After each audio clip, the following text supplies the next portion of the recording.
obviously a lot more expensive in my mind. At the RoboBusiness conference, industry leaders provide glimpses of how their humanoid robots are gearing up for the human workplace.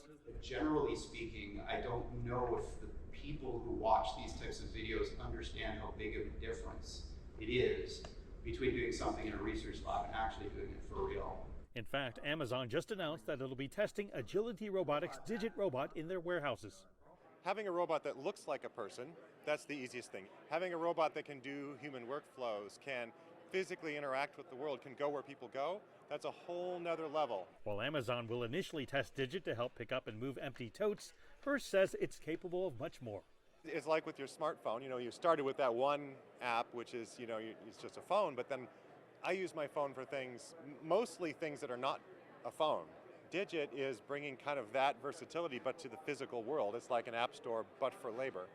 And here at the RoboBusiness conference, you can actually find companies that provide software to drive, for example, a robotic surgery.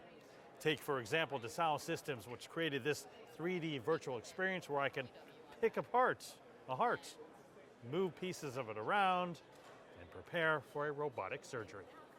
We can take your MRI scans, all of your data, recreate your heart, give it to your doctor, he can practice. So by creating a virtual twin of the patient, of the procedure, you can now program the robot. Having already been tested at hundreds of universities, the Husky autonomous ground vehicle has just gone into production. This version holds an observer robot, which is equipped with a zoom lens and night vision. You can deploy this at your facility. It'll drive around, it'll collect data, visual, thermal, microphone, and report back on the status of your equipment. The world has had a lot of fun building these robotic proof of concepts. And now I think it's time for those to go out into industry and start doing useful work.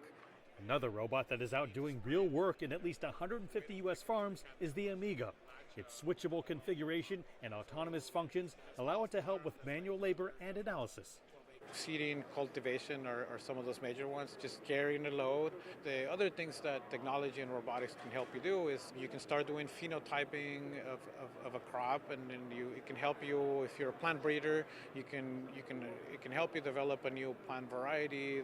FarmNG recently held a robotics challenge that was won by students from the University of California, Davis. They used the Amiga platform to create a robot that can monitor the posture of farm workers to reduce the risk of injury.